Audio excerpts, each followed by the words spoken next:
Welcome to AW360 Live at Advertising Week, New York.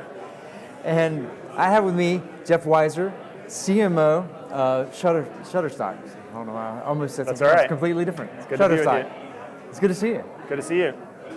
So, as we were talking before, you don't necessarily have the marketing background, you have the data background, is that correct? Yeah, the main thing I tell people about myself as a marketer is that long before I was a marketer, I was a quant.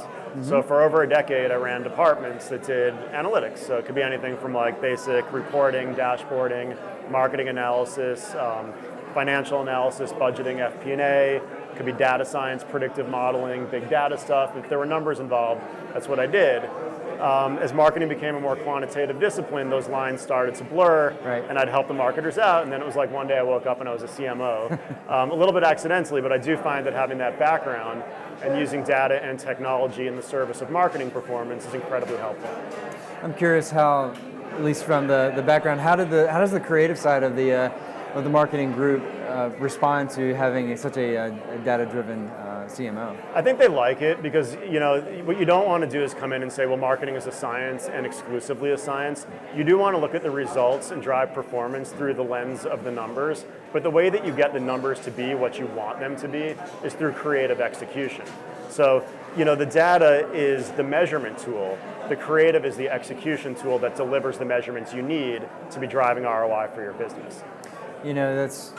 I just love the world that we're living in now, because when I was getting into advertising and marketing a few years ago, a long time ago, that measurement was so difficult. We were still dealing with diaries and things, for television and radio and whatnot.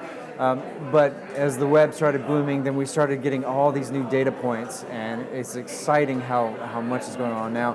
What are some of the techniques that you're using to collect data? Yeah, I think it's interesting that you say that as the world became more digital and measurements became more sophisticated, that the quantitative analysis of marketing got easier. I actually think that in certain ways it got easier in terms of access to data, but that in certain ways it got harder because the explosion of data elements at your fingertips makes it harder to infer what's meaningful. Yeah. And you're still going to have to choose conventions and frameworks for measurement.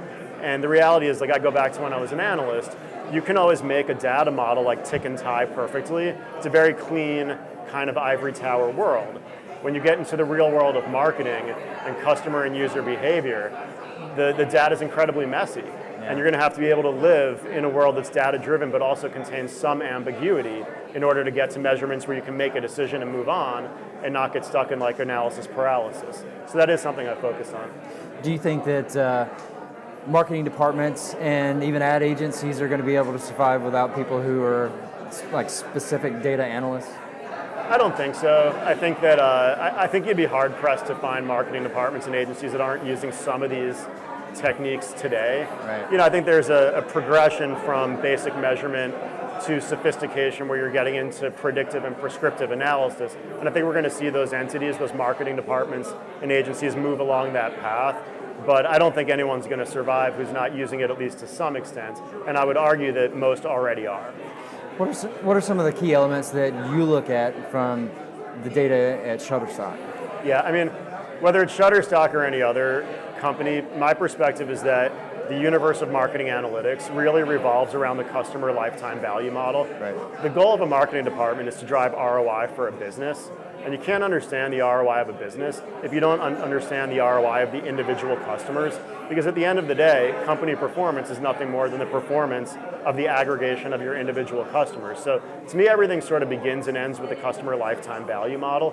Now, that's going to contain within it a range of levers that you can tweak and optimize, and you're going to have the right measurements to know if you're doing that. But if we can increase the lifetime value of each of our customers, a few things happen. One is we can spend more marketing dollars that are going to show up back on our bottom line as profitable, and the other is we're going to drive more first order revenue that we care about. So a lot of detail around that, but understanding your lifetime value and understanding it by meaningful segmentations, since it's likely to be different by customer geography, by channel of entry, and by any other number of factors is really what's critical. Is it fair to say that the majority of the products from Shutterstock are actually used in marketing tools for other companies, other businesses? Yeah, I mean, Shutterstock is in the business of enabling our customers. One of our core values is customer obsession, and so everything we do within our creative platform is designed to facilitate our customers' workflow, right? So there's really three components to our creative platform. There's content, that's the image, footage, and music, assets that people are downloading from us. There's workflow tools that let them deploy that into their marketing operations, right? And then there's services, right? So we can perform research for you. We have an exceptionally good customer service team that I'm proud to oversee. So yeah, I'd say so. Is there anything, any special challenges from the, as you're in your seat as a CMO, is there any specific challenge for marketing to marketers, essentially, is what you're doing? Well, right? I think that the challenge is really that the bar is awfully high. Yeah. Right? So marketers know what good marketing looks like. And so our marketing has the burden not only to drive performance, but to read to our customers as high quality marketing. Why would they want to use our tools in their own marketing if we're not qualified marketers ourselves? Very good. Jeff, thank you so much for joining us today. I appreciate it. Thank you. We'll be back with more AW360 Live from Advertising Week New York. See you soon.